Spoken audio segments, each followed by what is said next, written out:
Friends எல்லோரும் எப்படி இருக்கீங்க? நாங்கள் ரொம்ப நல்லாயிருக்கோம், நீங்களும் நல்லா இருப்பீங்கன்னு நினைக்கிறேன். Welcome back to my channel Samayalosai. நான் அம்பிகா சுரேஷ். இன்றைக்கி நம்ம இந்த விலாகில் பார்க்க போகிறது என்னென்னு பார்த்தீங்கன்னா, என்னோடய சிம்பிளான ஒரு நாள் ஈவினிங் ரொட்டீன் தாங்க பார்க்க போகிறோம். இது வந்து Thursday எடுத்த விலாக்.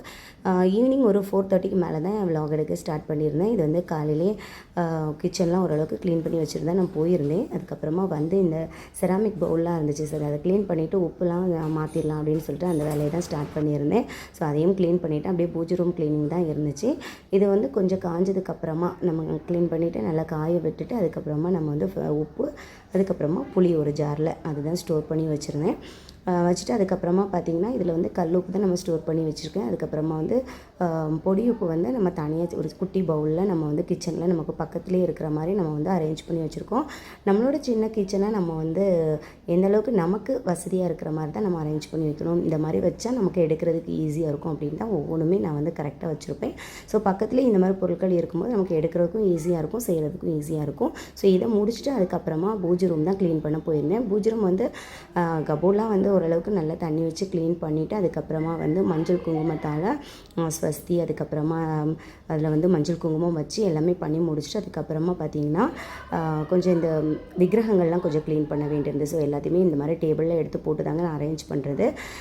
விக்கிரகங்கள்லாம் க்ளீன் பண்ணிவிட்டு அதுக்கப்புறமா பார்த்திங்கன்னா நம்மளுடைய விளக்கு எல்லாமே வந்து ஊற வச்சுருந்தேன். கொஞ்சம் நேரம் வந்து விம்பாரில் வந்து ஊற வச்சு நமக்கு அந்த எண்ணெய் பீசர் எல்லாமே போயிடும். அதனால் ஊற வச்சுட்டு அப்படியே சாமி படங்களுக்கு வந்து மஞ்சள் குங்குமம் தான் வச்சுருந்தேன்.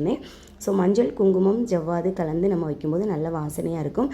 நான் ஆல்ரெடி நம்ம வந்து பூஜை ரூம் வீடியோ பார்த்துருக்குறோம். ஸோ அதில் வந்து நம்ம வந்து ரொம்ப டீட்டெயிலாக நம்ம சொல்லியிருப்போம், நம்ம எப்படிலாம் நம்ம வந்து பூஜை ரூமை க்ளீன் பண்ணணும் அப்படின்ட்டு. அப்படியே விளக்குகளுக்கும் மஞ்சள் குங்குமம் வச்சுட்டு ஈவினிங் ஆகிடுச்சு. அதனால் அழகாக கோலம் போட்டுட்டு அதுக்கப்புறமா நிலைவாசலுக்கும் மஞ்சள் குங்குமம் எல்லாமே வச்சுட்டு நிலைவாசலில் மகாலட்சுமியோட பாதமும் வரைஞ்சி பூஜை ரூமை ரொம்ப அழகாக நம்ம வச்சுட்டோம். நம்ம எந்த அளவுக்கு நம்ம சுத்தமாக வச்சுருக்கோமோ அதை பொறுத்து தான் நமக்கு வந்து நமக்கும் ஒரு சந்தோஷமாக இருக்கும். பூஜை ரூமை திறக்கும் போதே பார்த்திங்கன்னா ஒரு மங்களகரமான ஒரு வாசனை தான் நமக்கு இருக்கும். அப்படியே பார்த்திங்கன்னா விக்கிரகங்களும் நம்ம வந்து க்ளீன் பண்ணால் அதனால் நம்ம வந்து இன்றைக்கி அபிஷேகம் செஞ்சு வச்சிடலாம் அப்படின்னு சொல்லி தான் அபிஷேகம் செஞ்சுருந்தேன். அபிஷேகம் பார்த்திங்கன்னா பால் அபிஷேகம், அதுக்கப்புறம் மஞ்சள், அதுக்கப்புறம் பன்னீர், இதால் தான் நான் அபிஷேகம் செய்கிறது. ஒவ்வொரு வெள்ளிக்கிழமையும் நான் வந்து இதை கொஞ்சம் ஃபாலோ பண்ணிட்டு தான் இருக்கிறேன். உண்மையிலே நம்ம லைஃப்பில் வந்து ஒரு நல்ல ஒரு மாற்றம் நமக்கு இருக்கும். நம்மளுடைய மனம், நம்மளுடைய ஆன்மா எல்லாமே நமக்கு வந்து ஒருமித்து நம்ம வந்து கடவுளை வழிபடும் போது கண்டிப்பாக ஒரு நல்ல ஒரு மாற்றம், நல்ல ஒரு சிந்தனை, நல்ல ஒரு எண்ணம், வாழ்க்கையில் ஒரு வெற்றி, நமக்கு ஒரு நம்பிக்கை எல்லாமே நமக்கு தோணும். கடவுள் இல்லைன்னா கண்டிப்பாக எதுவுமே இல்லை அப்படிங்கிறது தான். நம்மளை மீறி ஒரு சக்தி கண்டிப்பாக நம்மளுக்கு மேலே இருக்குங்கிறது கடவுள் தான். ஸோ அவங்களுக்கு வந்து நம்ம எந்த அளவுக்கு நம்ம வந்து உண்மையாக இருக்கோமோ அந்தளவுக்கு உண்மையாக இருந்து நம்ம செய்ய வேண்டிய வேலைகளை நம்ம வந்து பயபக்தியோடும் நேர்மையாகவும் நம்ம செஞ்சோன்னா கண்டிப்பாக நம்ம வாழ்க்கையில் ஒரு லட்சியத்தை வந்து நம்ம அடையலாம் அப்படிங்கிறது என்னோட நம்பிக்கை.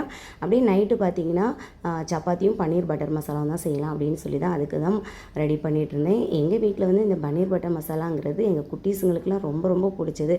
இது இருந்தாலே போதும், நம்ம எத்தனை சப்பாத்தினாலும் சாப்பிட்றலாம் அப்படின்னு சொல்லிட்டு இருக்கும். அதனால் வெங்காயம், தக்காளி, இஞ்சி, அதுக்கப்புறமா பூண்டு எல்லாமே நல்லா வதக்கிட்டு அது கூட கொஞ்சம் முந்திரி பருப்பும் சேர்த்து வதக்கிட்டு நம்ம அரைச்சி எடுத்துக்கணும். இது வந்து டேஸ்ட் ரொம்பவே நல்லா இருக்குங்க. இந்த மெத்தடில் நீங்கள் செஞ்சு பாருங்கள்.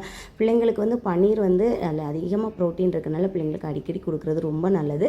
ஸோ அதை அரைச்சி எடுத்துகிட்டு வந்ததுக்கப்புறமா அதே பேனில் கொஞ்சமாக பட்டர் சேர்த்துட்டு ஹோல் ஸ்பைஸ் இப்போ இந்த ஆயிலில் 1 டேபிள் ஸ்பூன் நார்மல் மிளகாய்த்தூள், 1 டேபிள் ஸ்பூன் காஷ்மீர் மிளகாய்த்தூள் சேர்த்து கொஞ்சம் எண்ணெயில் கொஞ்சம் வதங்கினதுக்கப்புறமா நான் அரைச்சி வச்சுருக்க வெங்காயம், தக்காளி அந்த பேஸ்ட் இருக்குல்ல அதையும் சேர்த்துட்டு தேவையான அளவுக்கு தண்ணி சேர்த்து கலந்து விட்டுக்கலாம்.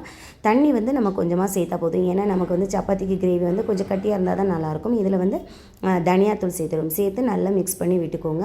இன்றைக்கி நம்ம வந்து ஹோம்மேட் பன்னீர் தான் நம்ம எடுத்துக்கிறோம். ஸோ இதை வந்து குட்டி குட்டியாக கட் பண்ணி நம்ம இது கூடலாம் சேர்த்துக்கலாம். ரொம்பவே டேஸ்ட் நல்லாயிருக்குங்க. சப்பாத்தி அப்படின்னாலே நமக்கு இந்த பன்னீர் கிரேவி ரொம்ப நல்லாயிருக்கும். இதையும் சேர்த்து நல்லா கலந்து விட்டுட்டு ஒரு 10 நிமிஷம் இதை குக் பண்ணதுக்கப்புறமா மேலே கொஞ்சம் சுகர் சேர்த்துக்கலாம். நம்ம வந்து ஃப்ரெஷ் கிரீமுக்கு பதிலாட்டு நம்ம சுகர் சேர்த்துட்டு கொஞ்சம் கரம் மசாலா, கசூரி மேத்தி சேர்த்து நம்ம தூவி இறக்கணும்னா டேஸ்ட் ரொம்பவே நல்லாயிருக்கும். கண்டிப்பாக இந்த மெத்தடில் ட்ரை பண்ணி பாருங்கள், ரொம்பவே நல்லாயிருக்கும். இன்னொரு வீடியோவில் பார்க்கலாம். தேங்க்ஸ் ஃபார் வாட்சிங்.